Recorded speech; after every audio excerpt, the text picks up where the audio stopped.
नमस्कार दोस्तों, स्वागत है आपका हमारे YouTube चैनल फैक्ट मास्टर पर। दोस्तों 69,000 शिक्षक भर्ती का जो उत्तर माला विवाद है वो सुप्रीम कोर्ट में दस्तक दे चुका है। यानी कि आप सभी लोग जानते हैं कि सिंगल बेंच ने जो है मामले को यूजीसी में भेजा था। लगभग 14 प्रश्न भेजे गए थे, उनमें से 4 प्रश्न जो है 5 प्रश्न बहुत ज़्यादा जो है कन्फ्यूजिंग थे, उनको भी भेजा गया था। और जो है एक आदेश पारित किया गया था कि यूजीसी की एक एक्सपर्टीज़ जो है इस मामले को डिसाइड करेगी और 1 महीने का टाइम उस पर दिया गया था और 12 जुलाई उसकी जो है तारीख नियत की गई थी सुनवाई की।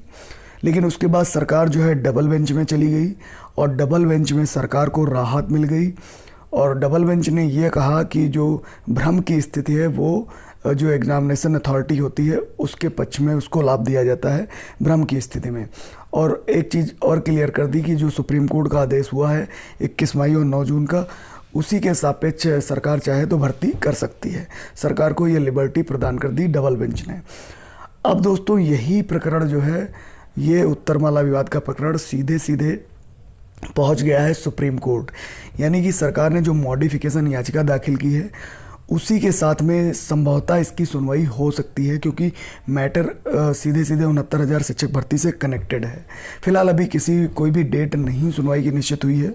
हाँ, इतना कहा जा सकता है कि उत्तरमाला विवाद और जो मॉडिफिकेशन याचिका है ये 69,000 शिक्षक भर्ती से संबंधित हैं, तो हो सकता है एक साथ में इसकी सुनवाई हो जाए। और दोस्तों जो बॉर्डर लाइन के स्टूडेंट हैं उनको भी जो है हो सकता है कि लाभ मिल जाए, क्योंकि ये जो प्रकरण है अगर साथ में होगी इसकी सुनवाई तो साथ में जो है जो प्रश्न जितने भी प्रश्न कन्फ्यूजिंग है और जितने भी प्रश्नों के उत्तर सही नहीं हैं उस पर भी सुप्रीम कोर्ट में यदि सुनवाई हो जाती तो निश्चित रूप से उसका असर मेरिट पे देखने को मिलेगा। और यदि नंबर बढ़ते हैं तो कई अभ्यर्थी जो इसमें पास होंगे और 69,000 शिक्षक भर्ती में पार्टिसिपेट कर पाएंगे। तो दोस्तों ये मामला सुप्रीम कोर्ट सही समय पे पहुंचा है और सही समय पे ही सुप्रीम कोर्ट इसको डिसाइड करेगा। आप देख सकते हैं कि Rishabh Mishra versus examination regulatory authority, ये इसका डेयरी नंबर है 12/907/2020। तो दोस्तों ये फिल हुई है 15, आप देख सकते हैं 15 तारीख को फिल हुई है शाम को 6 बजे। तो निश्चित रूप से इसकी सुनवाई भी बहुत ही जल्द होगी।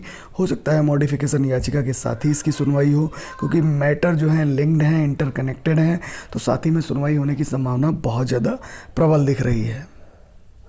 और दोस्तों एक मामला और था जो कि हाईकोर्ट में चल रहा था, जो दिव्यांग हैं उनको लेकर के उसमें 3% का आरक्षण दिया गया है, जबकि दिव्यांग लोग जो है 4% का आरक्षण मांग रहे थे।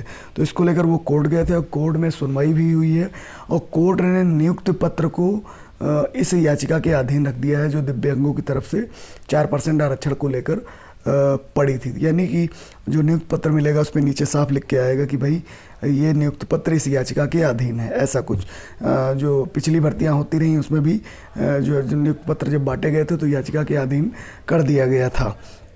तो दोस्तों सबसे मोस्ट इम्पॉर्टेंट है उत्तरमाला विवाद, और उत्तरमाला विवाद में यदि नंबर बढ़ते हैं तो बहुत सारे अभ्यर्थी जो हैं 60-65 पर भी पास हो जाएंगे। लेकिन अब सुप्रीम कोर्ट करता क्या है, क्योंकि मॉडिफिकेशन याचिका में सरकार ने एक पूरी तरीके से आप कह सकते हैं कि जो उनके पास 69,000 से अलग पद हैं, यानी 51,112 पद जिनको उन्होंने विज्ञापित तक नहीं किया है, वो पद शिक्षा मित्रों को देने की बात कर रहे हैं। यदि शिक्षा मित्र जो है 40-45 कटाव पर जीत जाते हैं तो ऐसा कैसे संभव है, किस पॉलिसी के तहत संभव है मुझे नहीं पता, आप कमेंट बॉक्स में बता सकते हैं।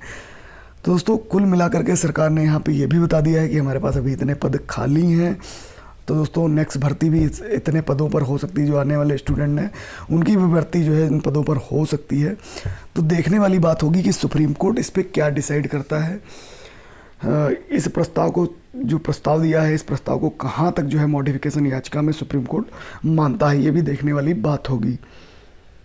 और दोस्तों भारत समाचार की तरफ से जो है एक पोल चल रहा है, आप देख सकते हैं 69,000 टीचरों की भर्ती के मामले में हुई धांधली पर क्या होना चाहिए। वोटिंग लाइन खुली है, उन्होंने 2 विकल्प दिए हैं, परीक्षा रद्द होनी चाहिए, रद्द नहीं होनी चाहिए। तो दोस्तों ये वोटिंग लाइन लगातार खुली हुई है। और एक और स्क्रीनशॉट है, मेरे पास 2 स्क्रीनशॉट हैं, वरना आप लोग कहेंगे कि सर आपने जो है परीक्षा रद्द होनी चाहिए टिक किया है। मैंने ये नहीं किया, ये मुझे स्क्रीनशॉट मिले हैं सोशल मीडिया के माध्यम से। ये आप देख सकते हैं एक दूसरा स्क्रीनशॉट है, इसमें जो है टिक किया गया है रद्द होनी चाहिए। अभी जो है लगभग देख सकते हैं आप 14-15 घंटे इस पे बचे हुए हैं, तो इस पर आप लोग अपने विचार रख सकते हैं। आप दो विकल्प आपके पास हैं, परीक्षा रद्द होनी चाहिए या रद्द नहीं होनी चाहिए, उस पर आप लोग टिक कर सकते हैं और जो है इस पोल में भाग ले सकते हैं। तो कुल मिलाकर के अपडेट दोस्तों यही है कि यूपी सरकार के बाद अब शिक्षा मित्र जो है एससी पहुंच गए हैं, दोबारा सुप्रीम कोर्ट पहुंचे हैं यूपी के शिक्षा मित्र। एससी की लखनऊ बेंच के फैसले को चुनौती दी गई है। हाई कोर्ट की लखनऊ बेंच ने आदेश दिया था कि शिक्षक भर्ती प्रक्रिया को जारी रखा जाए। तो दोस्तों अब इस पर सुप्रीम कोर्ट चूँकि शिक्षा मित्रों के पद भी क्या कहते हैं रिजर्व कर चुकी है, और लगभग जो डाटा दिया गया था, मैंने कल के वीडियो में आपको बताया था, कल का वीडियो आप जाकर के देख सकते हैं, उसमें पूरा डाटा दिया हुआ है। लगभग 40,000 शिक्षा मित्र जो हैं 40-45 कट ऑफ के ऊपर पास हो रहे हैं। तो कुल मिलाकर के सुप्रीम कोर्ट अपना दिया हुआ निर्णय वापस लेता है या रिजर्व पद ख़त्म करता है, ये देखने वाली बात होगी, क्योंकि मॉडिफिकेशन याचिका में सीधे सीधे सरकार ने मांग की है कि 69,000 शिक्षक भर्ती को जो है पूरी तरीके से करने दिया जाए। बाकी जितने पद हमारे पास रिक्त हैं उन पर हम निर्णय ले लेंगे। अगर 40-45 पर बात आती है, अगर शिक्षा मित्र यहाँ से जीतते हैं 40-45 कट ऑफ, तो हम जो बाकी बचे पद हैं उन पर जो है हम भर्ती करने को तैयार हैं। तो दोस्तों 40-45 कट ऑफ पर बहुत सारे बीएड और बीटीसी के अभ्यर्थी भी जो हैं उत्तीर्ण हैं। तो अगर 40-45 का कट ऑफ जीतता है तो क्या 51,112 जो इनके पद हैं, इन पे सभी कैंडिडेट लगभग 2,15,000 कैंडिडेट 40-45 पे पास हो रहे हैं, क्या उनको सभी को पार्टिसिपेट कराएंगे? तो दोस्तों ये पूरी तरीके से भ्रामक और संभव नहीं लगता है। ऐसा लगता है कि सरकार पूरी तरीके से ऐसा रवैया बना के रखा है कि सीधे सीधे जा करके कोर्ट को गुमराह करके और जो है ऐसे बताने से जो है ये पद जो ये उन्होंने डिसीजन दिया है सुप्रीम कोर्ट ने, वो डिसीजन को वापस ले लेंगे। तो दोस्तों बहुत सारी चीज़ें इसमें होने वाली हैं, चूँकि उत्तर माला विवाद भी साथ ही साथ में सुप्रीम कोर्ट पहुंच गया, तो ये बहुत अच्छी बात है। और सुप्रीम कोर्ट से यदि जल्दी डिसाइड हो गया तो निश्चित रूप से इसका असर मेरिट पे देखने को मिलेगा।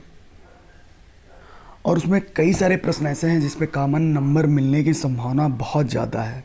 दोस्तों आपको क्या लगता है कि जो भी प्रश्न सुप्रीम कोर्ट में जाएंगे, क्या उस पर सुप्रीम कोर्ट डिसाइड करेगा और सुप्रीम कोर्ट क्या का सभी को कॉमन नंबर देगा? इसको कमेंट बॉक्स में आप लोग बता सकते हैं। तो दोस्तों अंत में यही कहना चाहूँगा कि उत्तर माला विवाद का सुप्रीम कोर्ट में पहुँचना एक अच्छी बात है, और यदि इस पर सुनवाई होती है तो निश्चित रूप से सबसे पहले ऑर्डर जो है इसी पर आएगा कि सुप्रीम कोर्ट क्या डिसाइड करती है, क्या कॉमन नंबर देना है या नहीं देना है, या डबल बेंच के ऑर्डर के समान जो है भ्रम की स्थिति में जो एग्जामिनेशन अथॉरिटी है उसको लाभ दे देना है, अभ्यर्थियों को लाभ नहीं देना है, ऐसा कुछ डिसाइड करती है।